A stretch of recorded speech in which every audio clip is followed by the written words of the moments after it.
मालेगावच्या soybean खरेदी केंद्राबाहेर शेतकऱ्यांची गर्दी नाफेडवर. खरेदी केंद्रावर खरं तर लांबच लांब रांगा, मात्र अद्याप सोयाबीनची विक्री झालेली नाही.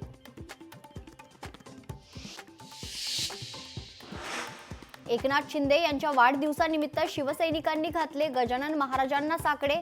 या निमित्ताने शिवसेनेकडून नेत्र चिकित्सा शिबिराचं आयोजन.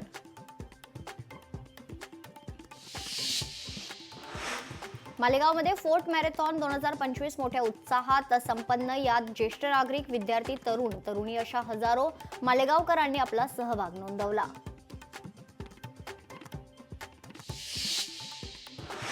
पिंपरी चिंचवड शहरात टोळक्याने 7 ते 8 वाहनांची केली तोडफोड. मोठ्या प्रमाणात वाहनांचं नुकसान झालं असून परिसरात दहशत निर्माण करण्याचा केला प्रयत्न.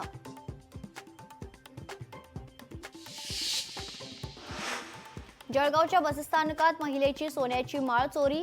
या प्रकरणी पोलीस ठाण्यात गुन्हा दाखल करण्यात आला असून पुढील तपास सुरू.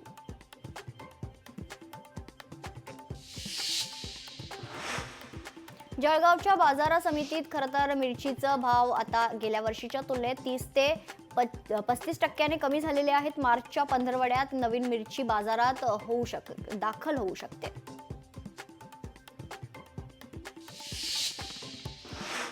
पुण्यात वाहतूक नियमांची ऐशी तैशी. एकाच गाडीवर 4 जणांचा प्रवास, तसेच दुचाकीला नंबर प्लेट नाही.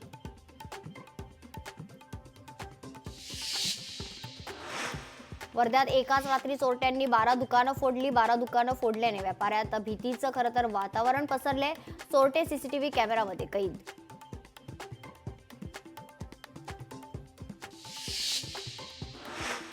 नवी मुंबईकरांची उद्यापासून कचरा कोंडी. 8,000 कंत्राटी कामगार बेमुदत संपावर जाणार.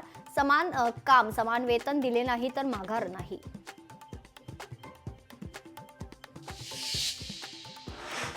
रत्नागिरी जिल्ह्यात शिवसेना युबीटी पक्षाला मोठा धक्का बसणार. उद्धव ठाकरेंचे 2 माजी आमदार करणार शिवसेनेत प्रवेश. एकनाथ शिंदे यांच्या रत्नागिरी दौऱ्यावेळी करणार प्रवेश.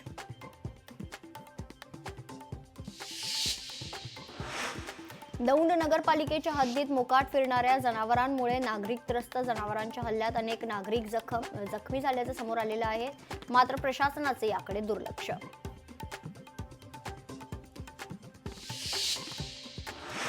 पुण्यात सुपरमार्केटला लागली आग. आगीत किराणा मालाची 2 दुकानं जळून खाक. आगीचं कारण मात्र अद्याप अस्पष्ट.